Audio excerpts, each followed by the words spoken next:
God, amen? Already experiencing the effects of revival, amen? I already feel the Holy Spirit is beginning to infiltrate our services and beginning to do a new thing within this congregation, amen?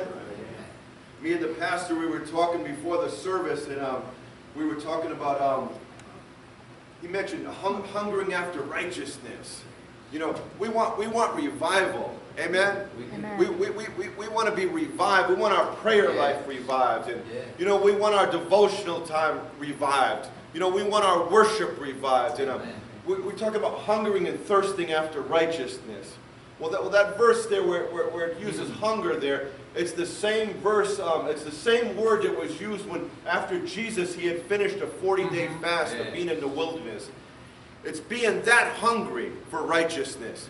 You know, as the deer pants after the water brooks, you know, so my soul pants after thee. I mean, do you really have that type of, you know, that want to, you know, to be revived? Amen. You know, we're going to continue with our theme on, you know, behold, he comes. You know, behold, he comes. But we're talking tonight, I want to talk to you tonight about rebuilding the temple of praise. Amen. Amen. Amen. And if you'll turn me in your Bibles, turn me to the Psalms if you would. Psalms 137.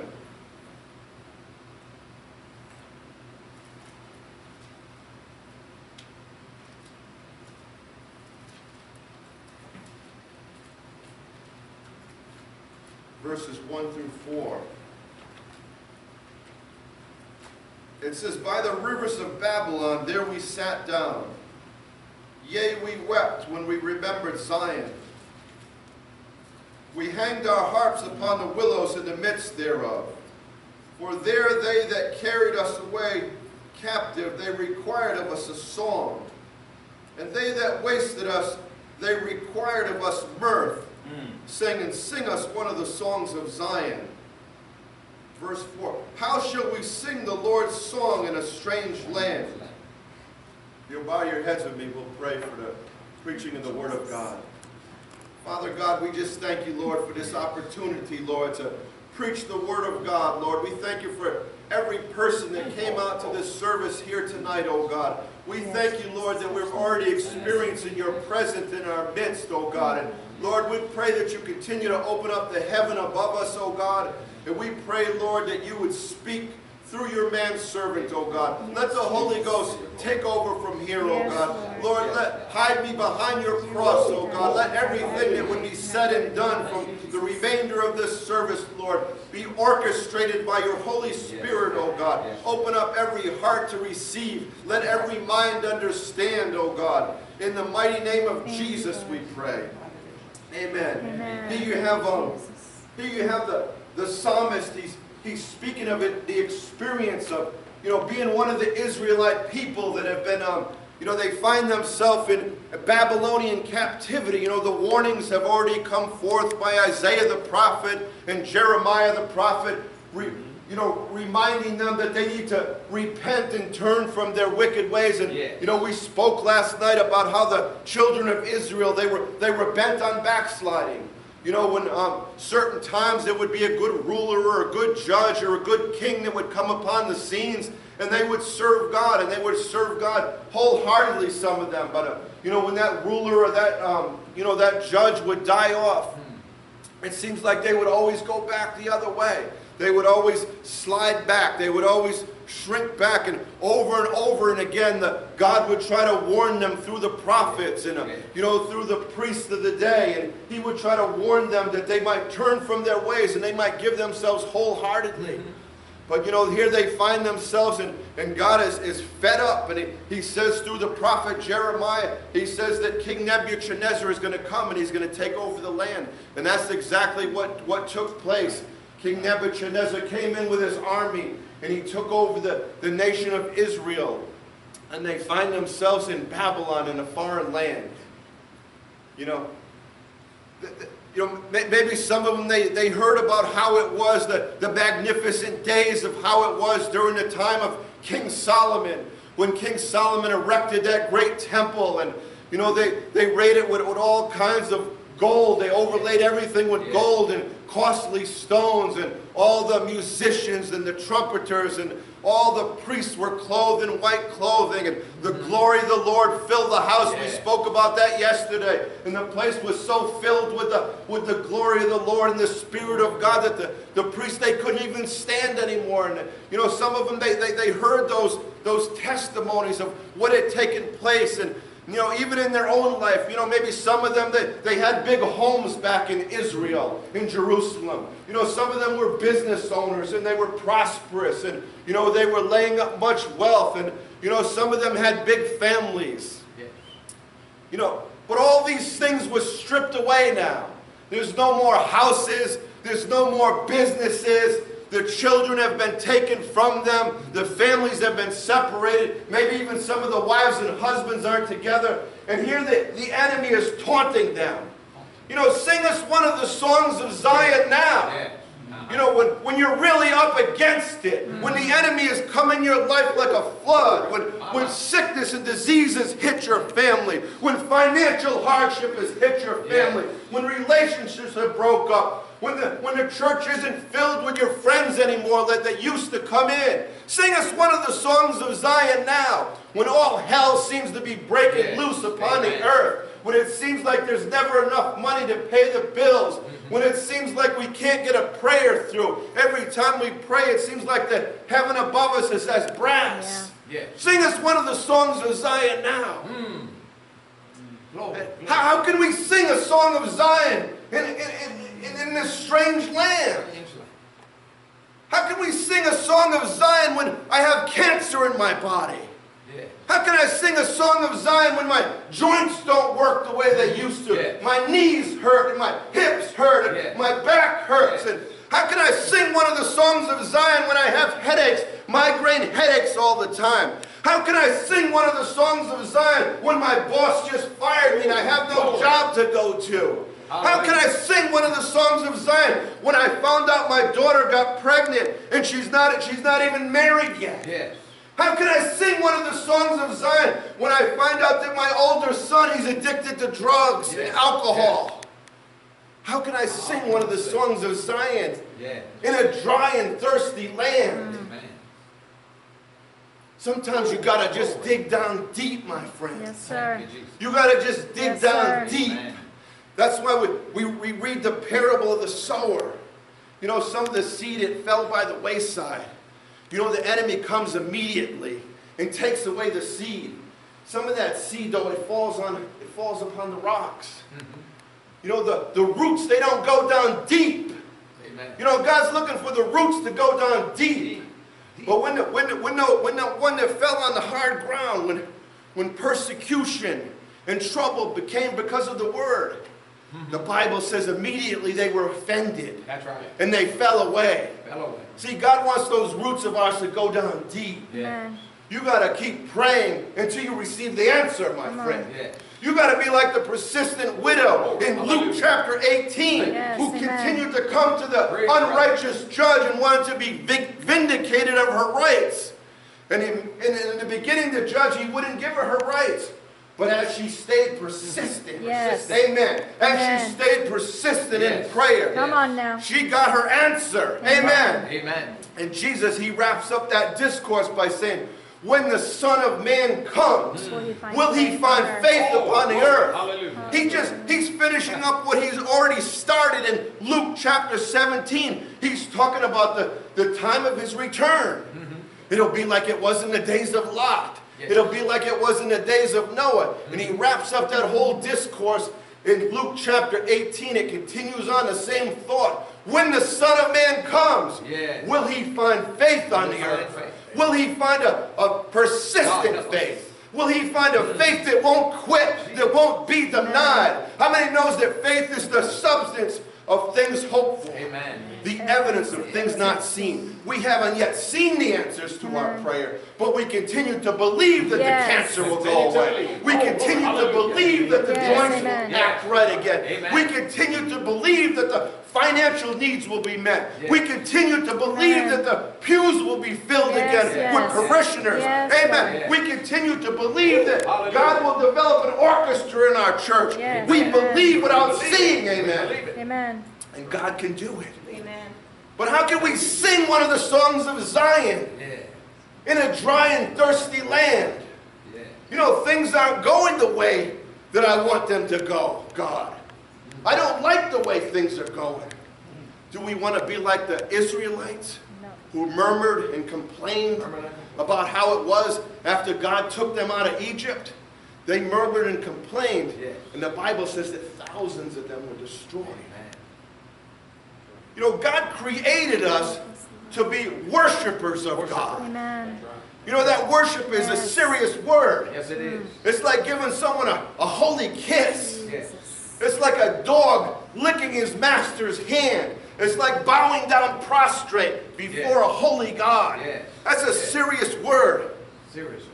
And this word to give praise, it's to give commendation. It's to give adoration. It's to show respect and give thanks for what God has done in your life. I think of all the many blessings.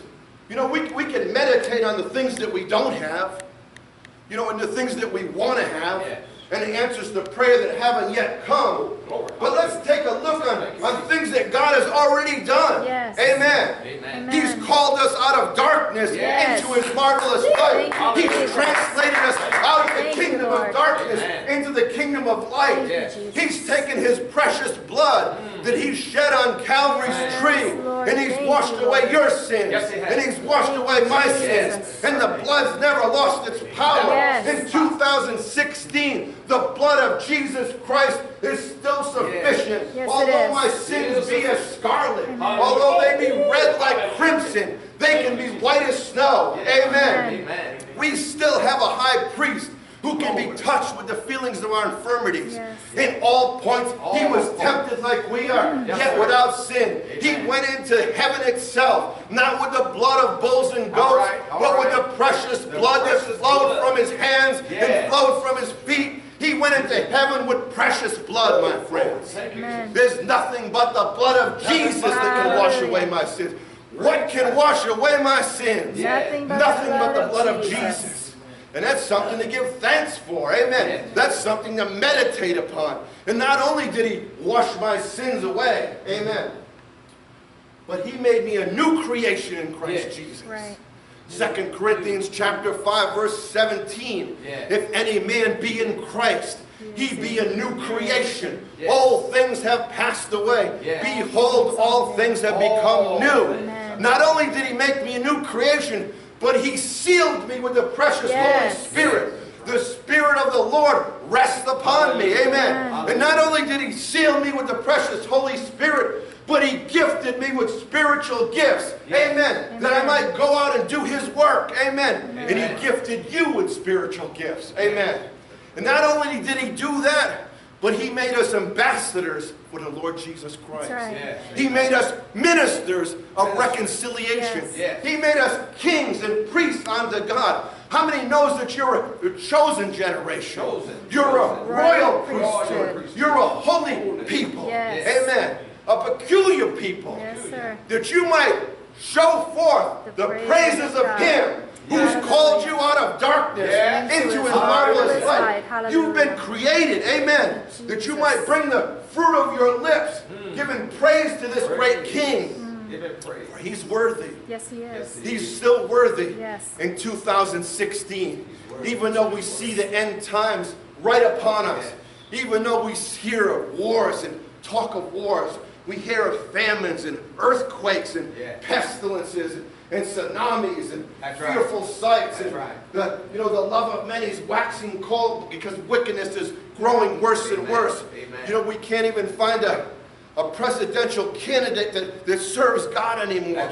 You know, we're living in hard times, my friends. But even in the midst of hard times, even in Babylon there, when they were in captivity, when their captors began to taunt them, they could still sing one of the songs of Zion if they chose to. Hallelujah. Sometimes, my friends, you just got to offer up the sacrifice of praise. Yes. Sometimes you just got to offer up the sacrifice of thanksgiving. Yes. Sometimes you just got to offer up the sacrifice of a broken and contrite spirit, my friends. Yes. Sometimes you just got to offer it up to the Lord. Hallelujah. Your emotions, your feelings just don't want to do it, but just do it anyway. Amen. Offer up a sacrifice. Yes. Amen. And God will be pleased with that. Amen. Amen. He will. And God wants us to do it, my friends. Jesus. Hallelujah. Lord. You know, I think of the psalmist, he speaks of, you know, who's the Lord over these lips? Who's the Lord over these lips of mine? You know, the ungodly people, they certainly don't let Jesus Christ become the Lord over their lips. They murmur, and they complain, and they backbite, and they gossip, and they slander, and they lie, and they blaspheme, and the evil and corrupt communication just flows from their mouth. The Lord is certainly not the Lord over their lips. All right. The Bible says, you know, shall good water and corrupt water come out of the same mouth? Don't you know that we're going to give an account over every idle word that we speak? That's right. Amen. Bible says, don't vow a vow and defer not to pay. Yes. It says when you go into the house of God, you know, be more quick to listen than to offer up the sacrifice of fools.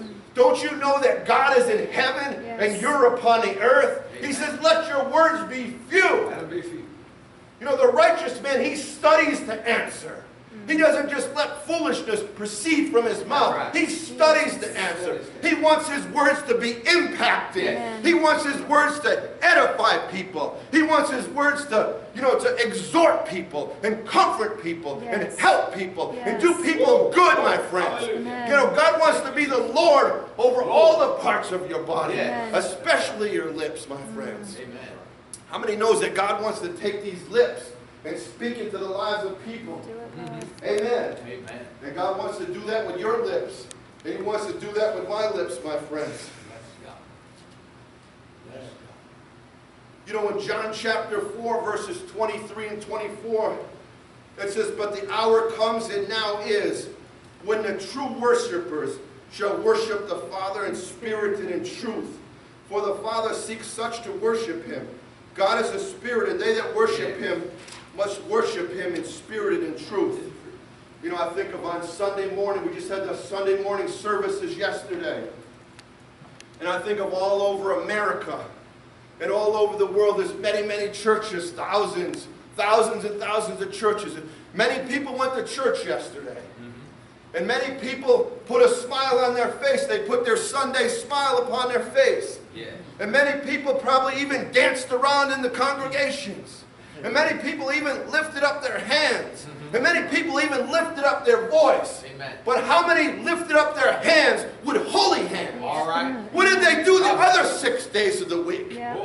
That's what God's concerned about. Not by you putting on a good religious show on Sunday morning before your friends. Amen. But what are you doing Monday, Tuesday, Wednesday, Thursday, Friday, and Saturday? Are you lifting up holy hands? Because without holiness, no man shall see God. God expects holiness. He says, be holy, for I'm holy. That's right. And God expects worship from us, my friends.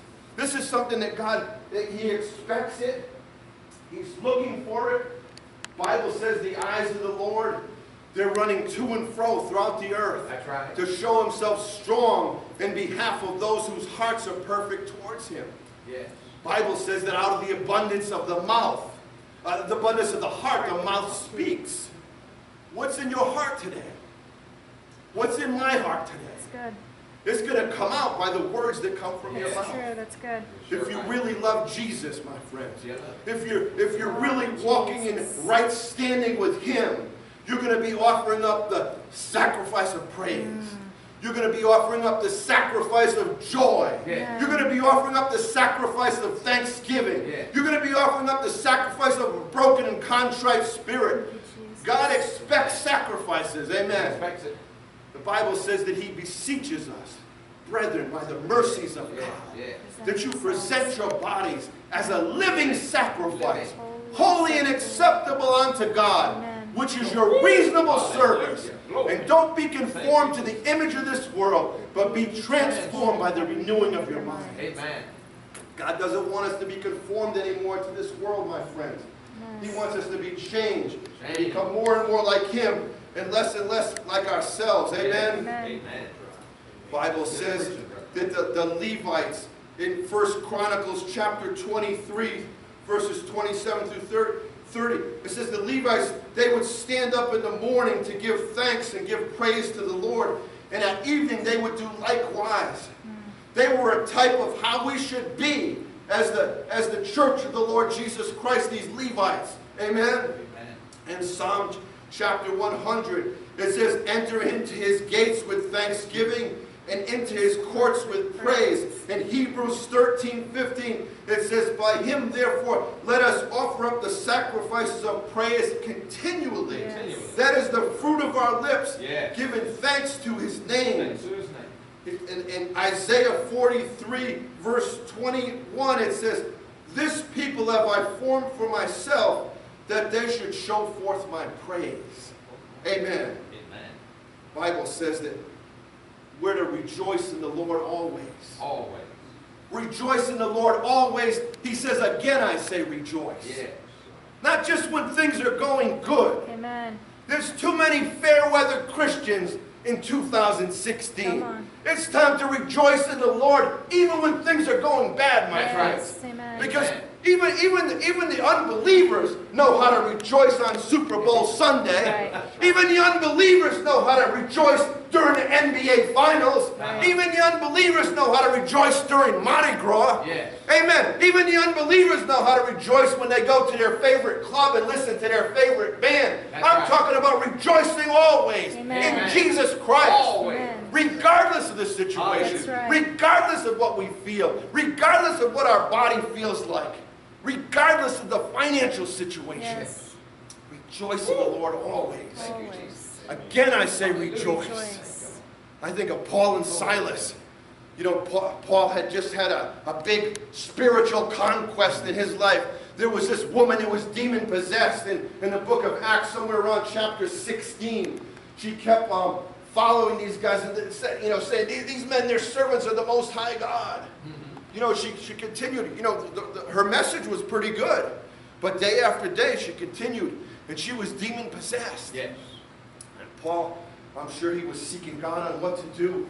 And eventually he got tired of that. And he took authority over that spirit in the name of Jesus. Amen. That spirit came out of her. She was no longer able to make gain for her masters. That's right. And because of that, they had Paul and Silas imprisoned. Yes. Now, Paul and Silas are in prison now.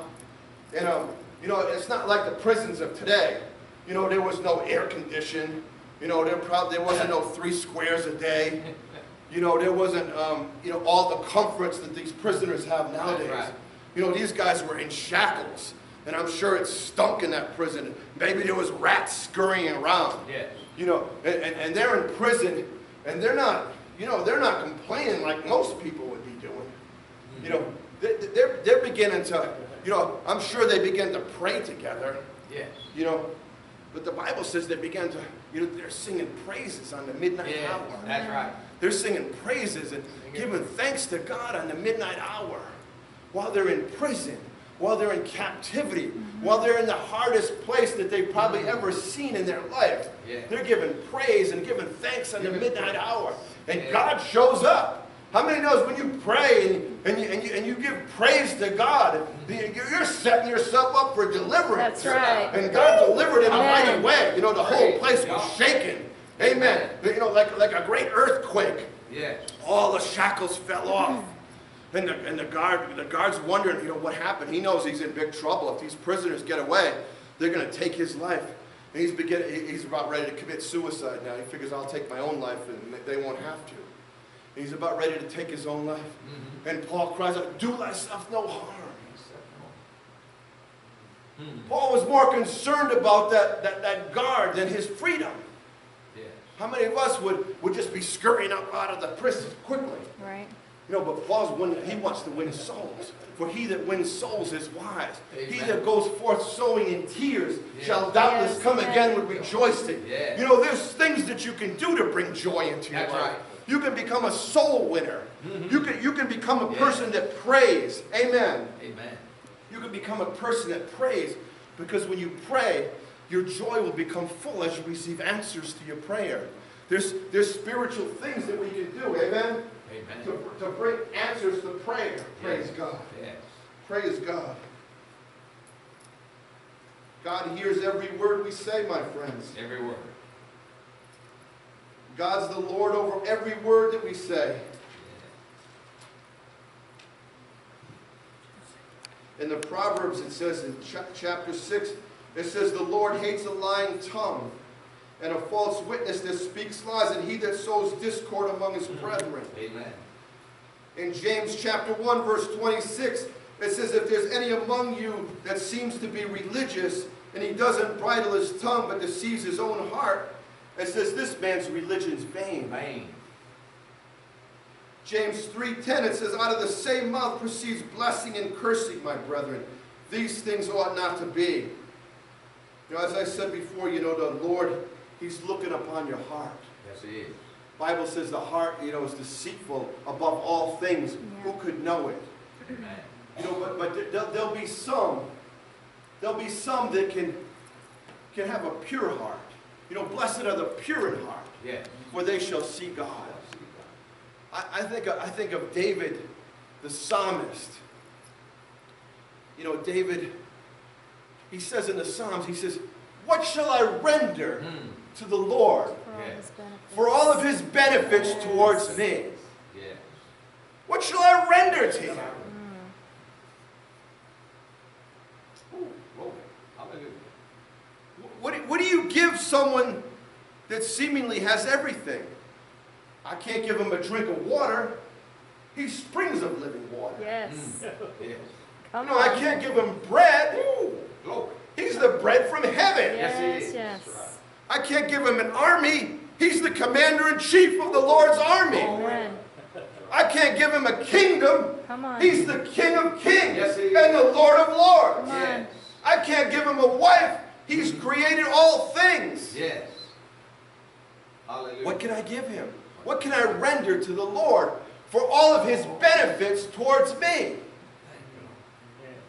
I can't give him some gold and silver and precious stones. He created those That's things. right. Right. What can I give the Lord for all of his benefits towards me? You know, David, he's really in a quandary here. And I think that each one of us would find ourselves in a similar quandary. Yeah. Amen. You know, I can't pay him back That's right. for the precious blood that he shed on Calvary's Thank tree. you, Jesus. I can't pay back a debt that, of such magnitude. That's right. You know, but I can offer up the fruit of my lips. Yes, yes. And begin to learn how to talk right. Yes. Amen. Help me, I Lord. can begin to try to do the very best I can to act Jesus. right. Amen. Amen. I can do the very best I can to begin to think right. Yeah. Amen. I can do the very best I can to begin to worship him in spirit and in truth. Amen. You know, not like many people worship him in hypocrisy and lift up hands, but they're not living right for God. Yes. That's right. But I can live right for God. Amen. Amen. Amen. And I can do what God requires of me. Amen. How many knows that God requires some certain things from us? Yes, he does. You know, Micah understood it. Yes. It says, he has showed thee, O man, Micah 6:8, what is good and what the Lord requires of you, but to do justly and to love mercy Yes. and to walk humbly with your God. Yes. Bible says that we should be steadfast, Yes. unmovable, always abounding in the work of the Lord.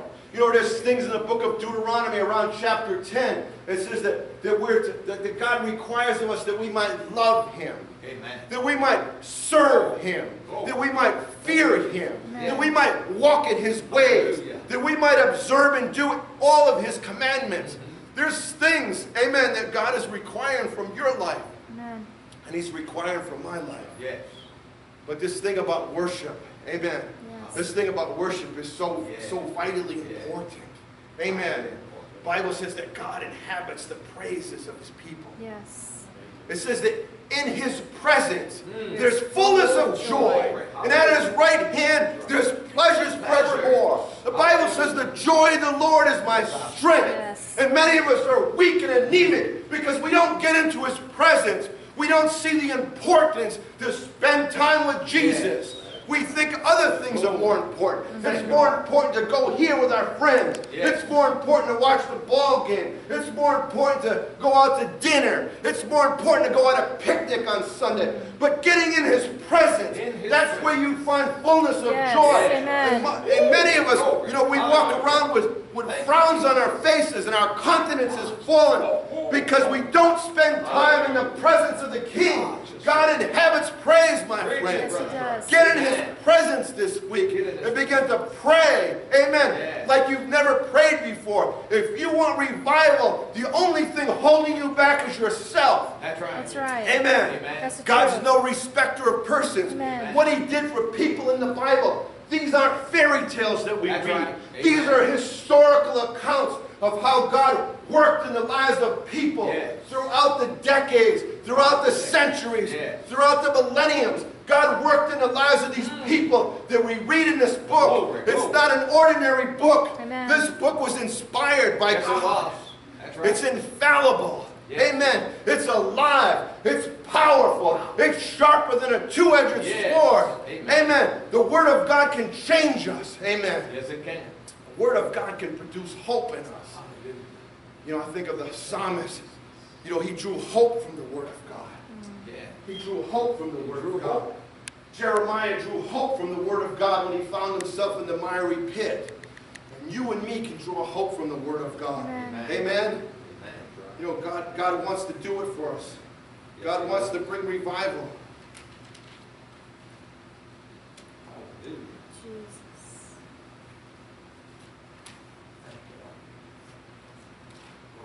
You know, we got to keep an eternal perspective, though, my friends, when we're seeking to live a life of praise.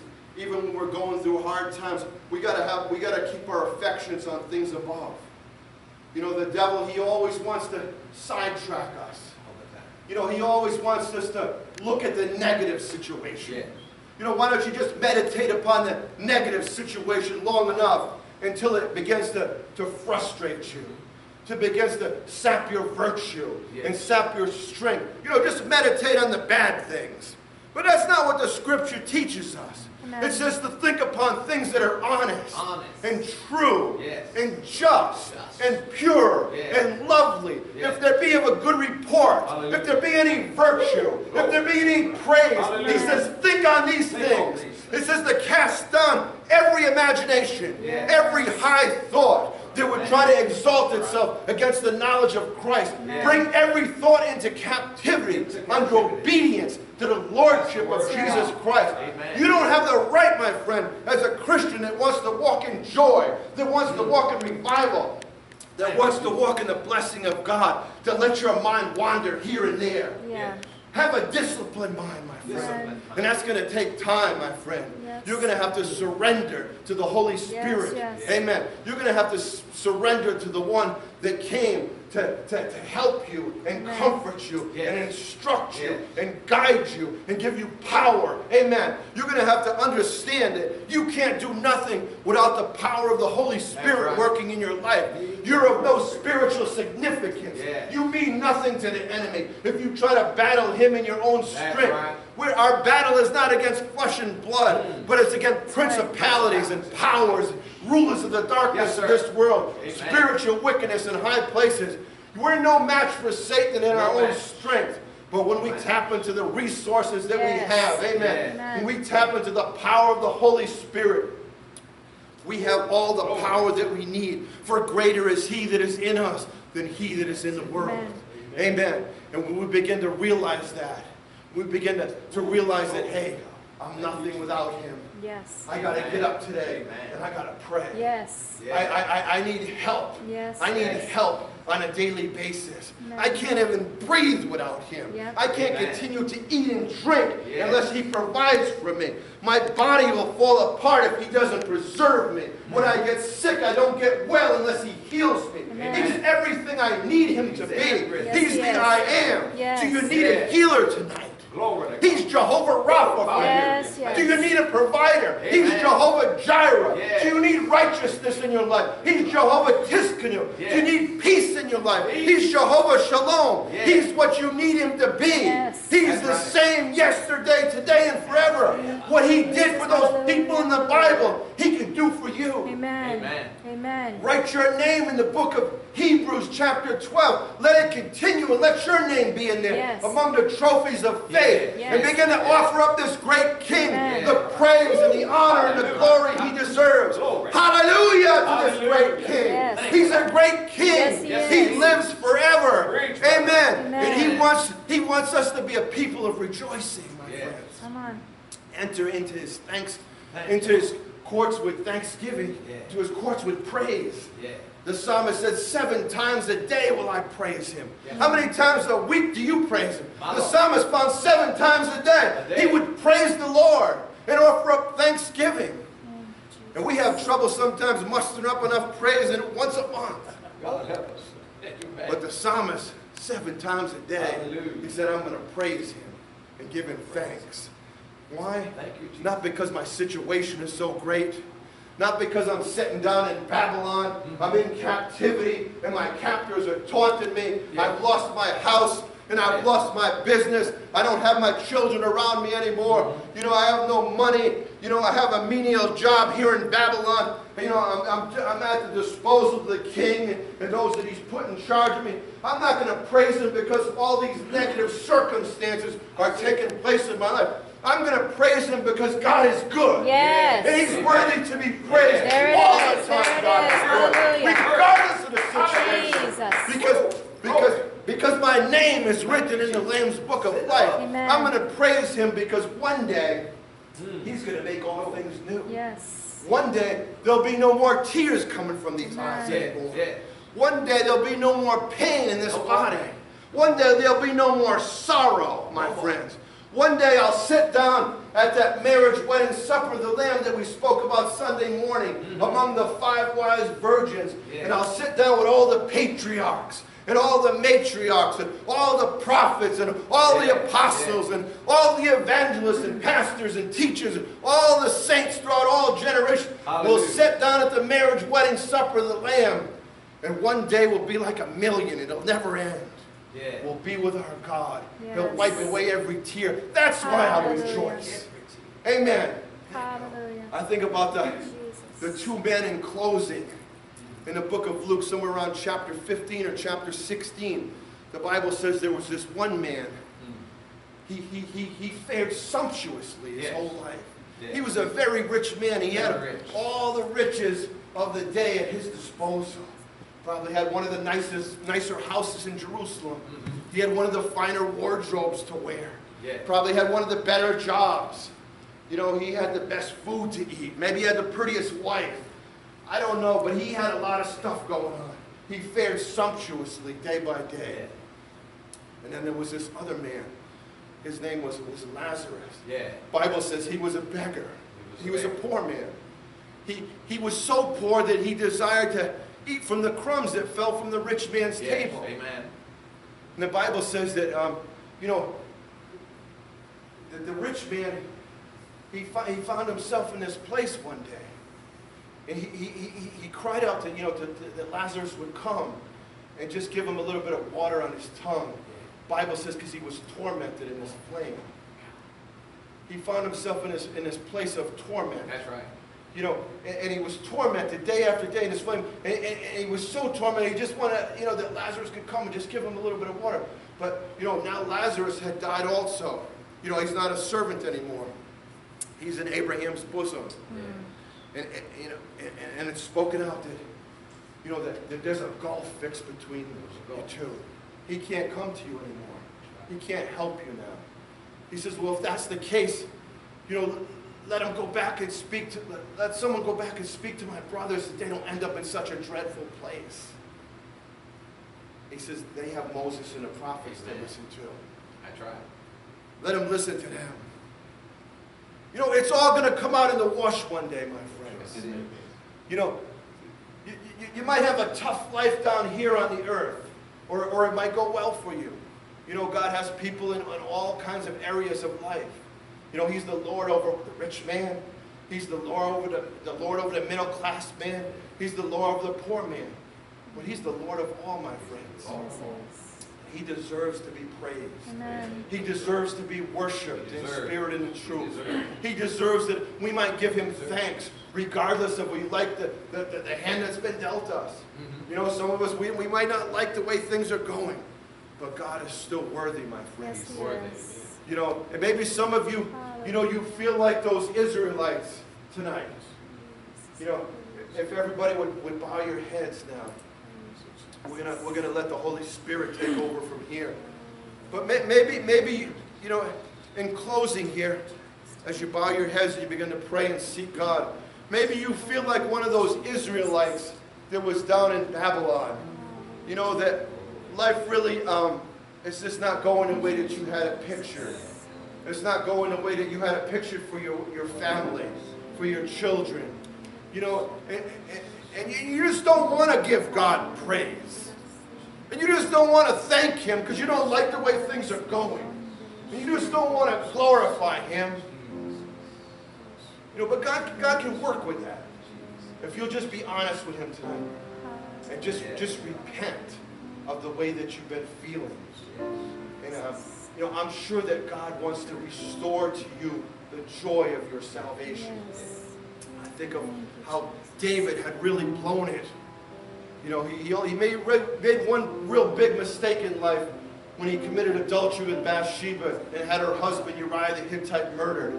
Yeah. But you know what? When Nathan the prophet confronted him, he got down in his face once again. He went back to what he knew that would make him successful, and he prayed, and he fasted, and he appealed to God for mercy. And you know what? He ended up writing one of the Psalms, Psalm chapter 51. And he began to, in that psalm, he said, "Create in me a clean heart, O God." And maybe that could be your prayer tonight. Create in me a clean heart, O God. And renew a right spirit within me. Banish me not from your presence, O God. And take not your Holy Spirit from me. He says, restore unto me the joy of your salvation. He says, and then will I teach transgressors your law, and sinners will be converted unto thee. Only God can bring back joy when it seems to have diminished because you've blown it as a Christian. But you know, in a moment's time, you're only one prayer away, my friends, from receiving all the joy that you need back in your life. If you want special prayer this evening, if you need special prayer, that's what this altar's for. There's two pastors here and another minister, and we just love to lay hands on you and anoint you with oil and pray the prayer of faith. If you need special prayer this evening, get up out of your seats right now. Don't miss this opportunity. This is your time to be ministered to by the Holy Spirit.